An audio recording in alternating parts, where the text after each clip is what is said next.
Kung nakabana ka og dili badlungon, dili palahubog, dili sugarol, dili manigarilyo, dili chikstirada, dili mangulata, dili mangwenta, kabalo makontento, responsable, masaligan, nainindot nga batasan, ug labaw sa tanan, naay kahadlok ug tinud-anay nga relasyon sa Ginoo, ikaw na ang pinaka-bless nga asawa nga nagpuyo diri sa kalibutan. Kabalo ka ngano, kay sa atuang panahon karon, talagsa na lang kaayo ka makakita og ingon ana nga bana.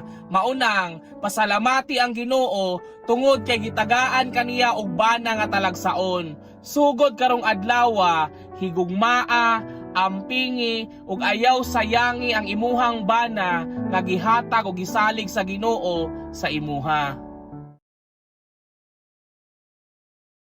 Wala na ngayon.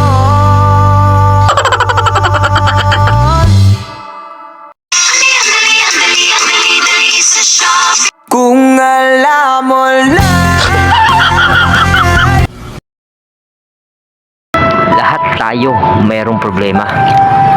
Isa lang ang alam kong solusyon. Dahil napapagod na ako. Gusto ko lang magduyan. Pagod na ako.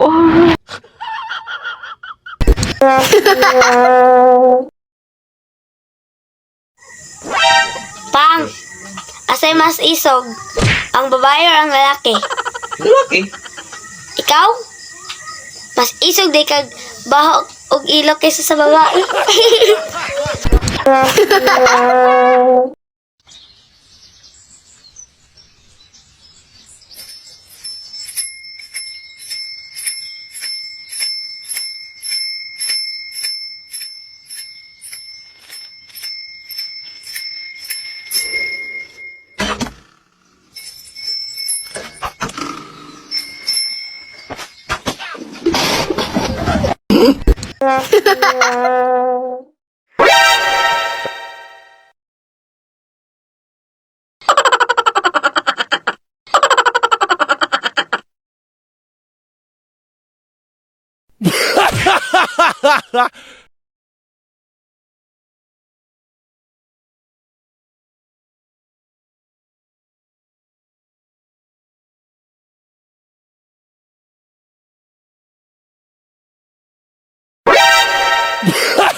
Uy, gago.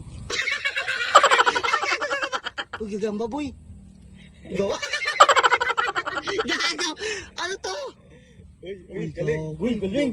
Grabe ba? Uy, ano yan? Kagi, hayop.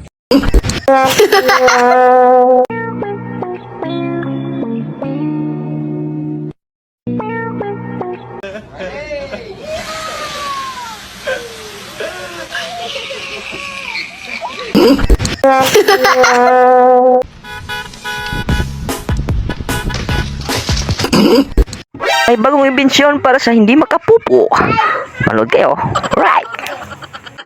Mga angkol, palit na mag bawl. Natay bagong bawl, pangbulikat sa iyong kigol kung kamugi pang tubol. Bisan pag inyong tubol, mura nagmarbol, kahit kay kulkul, bisa kung sa kulkul, di gyud mahagpong sa bawl. Busa, palit na mo mga angkol. Ah!